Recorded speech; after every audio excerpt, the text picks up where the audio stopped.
Superfast 100 की शुरुआत करते हैं और आज से ही संसद का 5 दिन का विशेष सत्र शुरू हो रहा है। सत्र में 8 बिल पेश होंगे। 19 सितंबर से नई संसद में शुरू होगा संसद का कामकाज।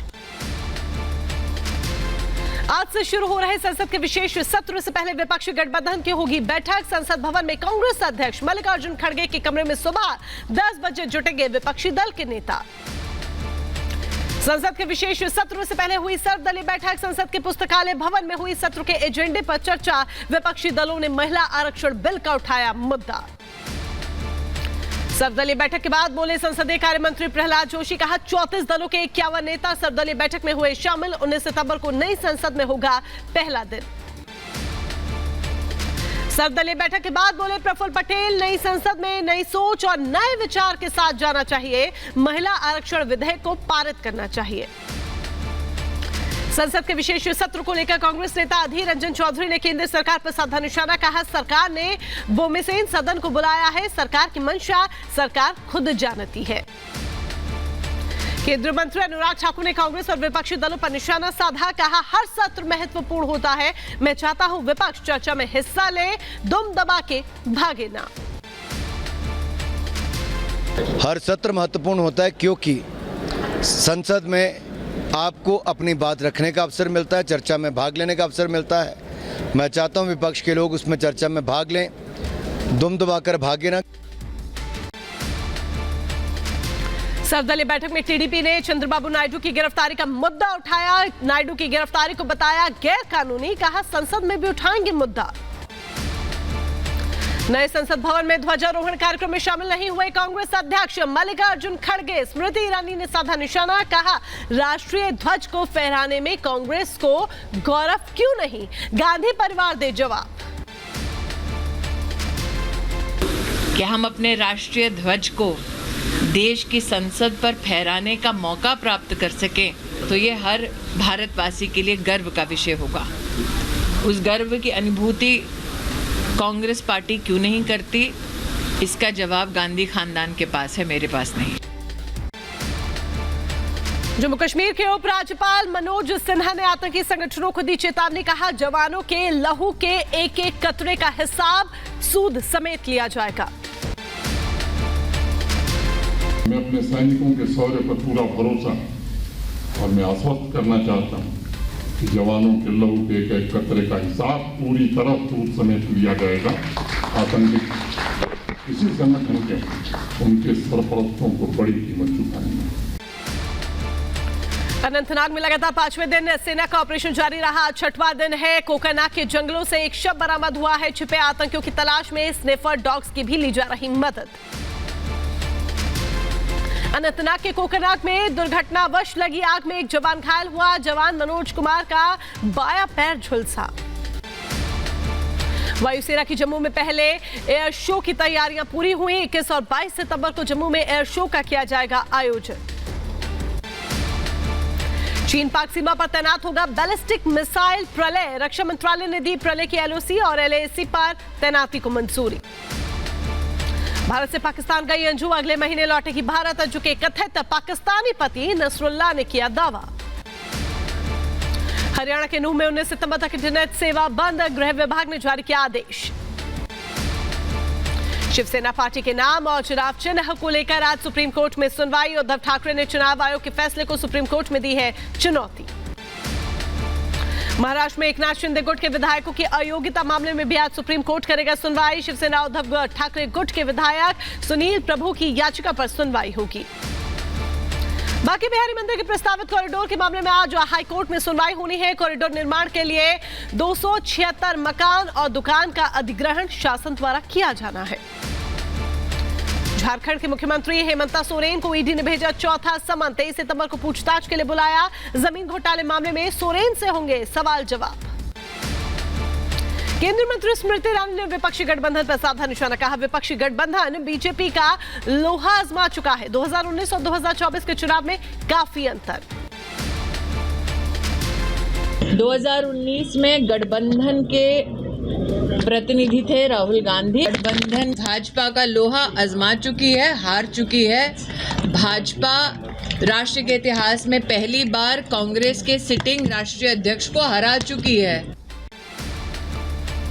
यूपी सरकार में कैबिनेट मंत्री धर्मपाल सिंह का बड़ा बयान। कांग्रेस पार्टी को बताया अंग्रेजी मानसिकता की पार्टी। कहा सनातन धर्म का विरोध करने वाले अवसादग्रस्त। सनातन धर्म हमारी जीवन शैली है, इसको कोई चेंज नहीं कर सकता, कोई बदल नहीं सकता। और इसके बारे में जो भी बोलते हैं वो कहीं ना कहीं हताशा और अवसादग्रस्त है। तो ये कांग्रेस जो है अंग्रेजी मानसिकता की पार्टी है। कांग्रेस नेता सचिन पायलट का बड़ा दावा। कहा इंडिया गठबंधन 2024 का चुनाव जीतेगा, हम एनडीए को पराजित करेंगे। केंद्रीय मंत्री महेंद्र नाथ पांडे ने विपक्षी गठबंधन की बैठक पर साधा निशाना। कहा ये इनकी बैठक है, कुछ दिन बाद इनकी उठक भी दिखाई देगी। बैठक के बाद एक शब्द होता है उठक। हम लोग हैं खांटी बनारसी, तो अभी बैठक है, इसके बाद कुछ ही दिन बाद इनकी उठक भी आपको दिखलाई पड़ेगी। केंद्रीय मंत्री गिरिराज सिंह ने सीएम नीतीश पर साधा निशाना। कहा गरीबों के साथ छल करने वाले को मुख्यमंत्री कहलाने का हक नहीं। क्या नीतीश बाबू बिहार में अति पिछड़े समाज के विरोधी हैं? कभी लालू जी नीतीश जी कहते थे, लेकिन किया तो कुछ नहीं।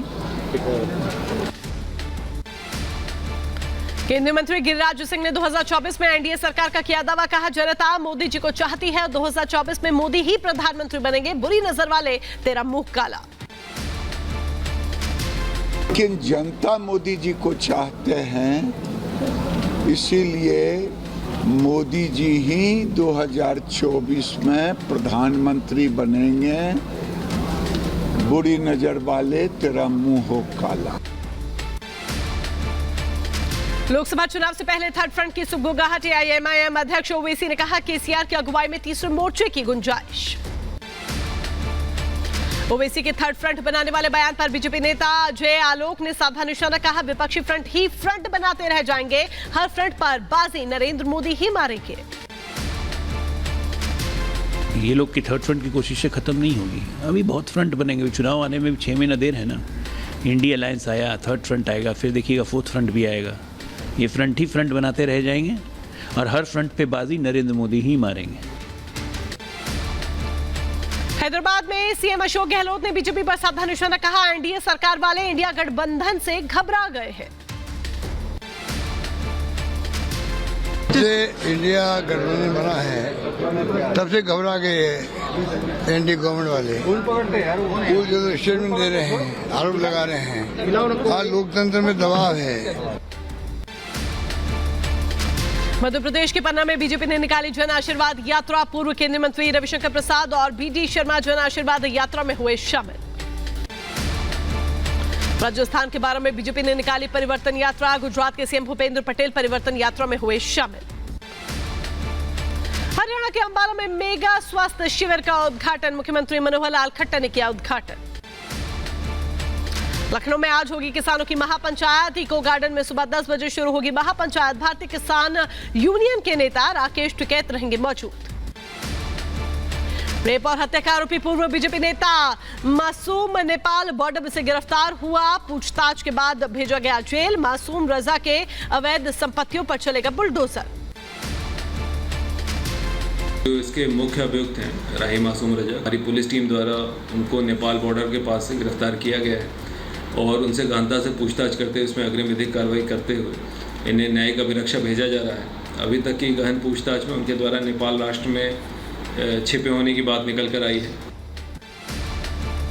उत्तर प्रदेश के जौनपुर में एक बार फिर अवैध निर्माण पर चला बुलडोजर। कोयलारी गांव में सरकारी जमीन पर बने मकान को प्रशासन ने किया ध्वस्त।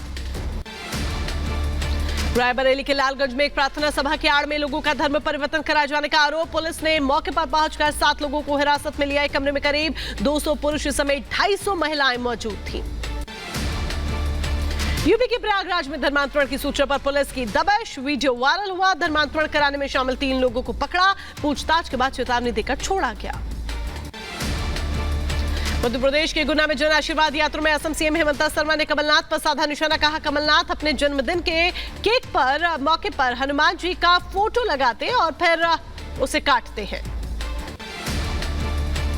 छत्तीसगढ़ में कांग्रेस विधायक रामकुमार यादव का पैसों की गड्डी के साथ सोशल मीडिया पर वीडियो वायरल हुआ। बीजेपी ने साधा निशाना, नोटों के बंडल के साथ कांग्रेस एमएलए का वीडियो वायरल। पैसों की गड्डी के साथ वीडियो वायरल होने पर बोले कांग्रेस विधायक रामकुमार यादव, मेरी छवि खराब करने की राजनीतिक साजिश है। उत्तर प्रदेश में बेटियों से छेड़छाड़ पर मंचलों को सीएम योगी की कड़ी चेतावनी। कहा, बेटियों से किसी ने छेड़छाड़ की तो उसे यमराज के पास भेजने से कोई रोक नहीं पाएगा। उत्तर प्रदेश के लखीमपुर खीरी में दो बसों में जबरदस्त भिड़ंत हुई। बस की टक्कर की आवाज से मौके पर भारी भीड़ जमा हो गई। हादसे में 6 से ज्यादा लोग घायल हो गए हैं। यूपी के बदायूं में तेज रफ्तार कार ने साइकिल सवार को मारी टक्कर। हादसे में शख्स की मौके पर दर्दनाक मौत। उत्तर प्रदेश के कासगंज में तेज रफ्तार कार ने बाइक सवार को रौंदा। घटना का वीडियो वायरल हुआ। हादसे में महिला घायल हुई। उधर मुजफ्फरनगर में ऑपरेशन के दौरान युवक की मौत हुई। परिजनों ने सड़क पर शव रखकर जाम लगाया। यूपी के गोंडा में दबंगों ने महिला के घर में घुसकर मारपीट की। पीड़िता ने पुलिस थाने में दबंगों के खिलाफ शिकायत दर्ज कराई। यूपी के कासगंज में युवक की गोली मारकर हत्या। अज्ञात हमलावरों ने वारदात को दिया अंजाम। जांच में जुटी पुलिस। यूपी के कासगंज में दबंगों ने युवक को जमकर पीटा। गंभीर रूप से घायल हुआ युवक। पिटाई का वीडियो वायरल। यूपी के एटा में युवक पर जानलेवा हमला। हमलावरों ने चाकू से किया हमला। युवक को अस्पताल में कराया गया भर्ती। उत्तर प्रदेश के बलिया में अस्पताल में महिला की मौत। परिजनों ने डॉक्टर्स की लापरवाही का लगाया आरोप। जमकर हंगामा काटा। यूपी के बदायूं में फंदे से लटकता मिला विवाहिता का शव। पुलिस ने शव को पोस्टमार्टम के लिए भेजा।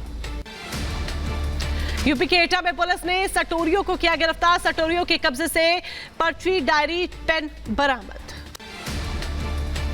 उत्तर प्रदेश के बलिया में ठगी का शिकार हुई युवती। पीड़िता की शिकायत पर 3 आरोपी गिरफ्तार। उत्तर प्रदेश के शाहजहांपुर में भारी मात्रा में गौवंश के अवशेष बरामद हुए। गौरक्षकों में भारी आक्रोश। पुलिस में शिकायत दर्ज कराई गई। उत्तर प्रदेश के गोंडा में फर्जी लूट की वारदात का पुलिस ने खुलासा किया। पिकअप चालक और उसका साथी गिरफ्तार।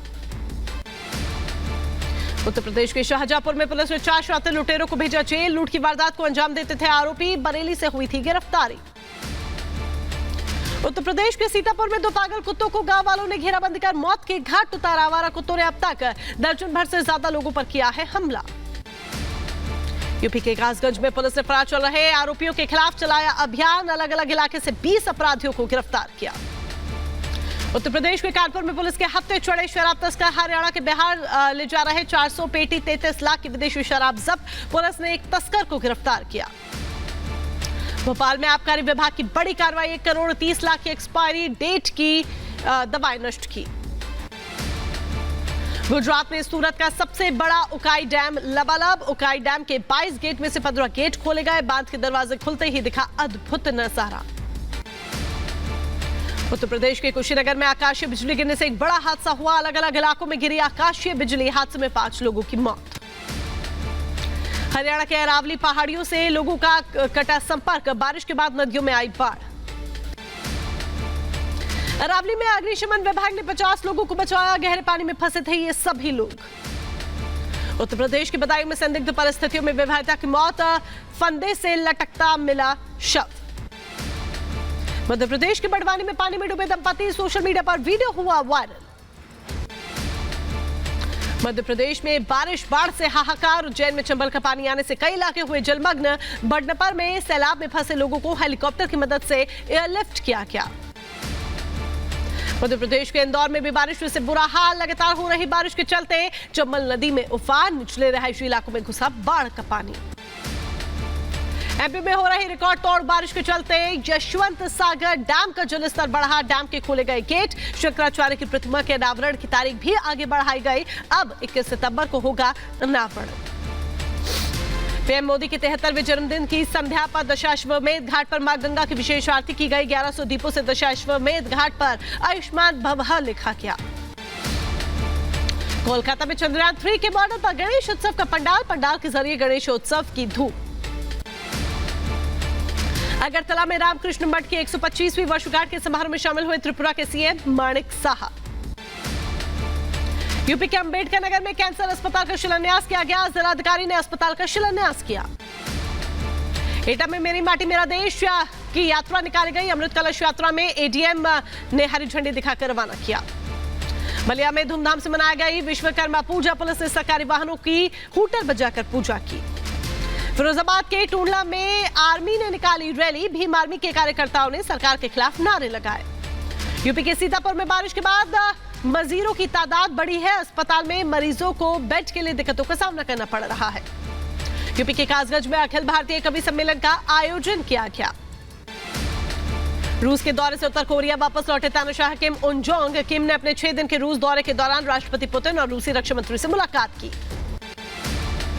चीन के प्रधानमंत्री ली कीयांग ने दक्षिण चीन में मलेशियाई प्रधानमंत्री से मुलाकात की है। जर्मनी में इरिटिया के सांस्कृतिक उत्सव के दौरान 26 पुलिसकर्मी घायल हो गए। प्रदर्शनकारियों ने पुलिस पर पत्थर फेंके। इटली के तट रक्षक बल में 471 प्रवासियों को बचाया है। भूमध्य सागर में जहाज से 20 घंटे में किया गया लोगों का रेस्क्यू।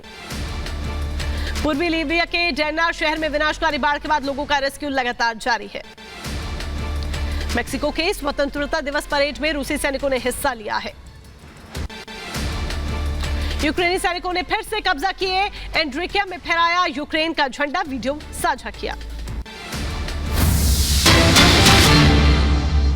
और इस बीच एक बड़ी खबर आपको बता दें, अमेरिका के रेनो में विमान हादसा हुआ है। हवाई रेस के दौरान विमान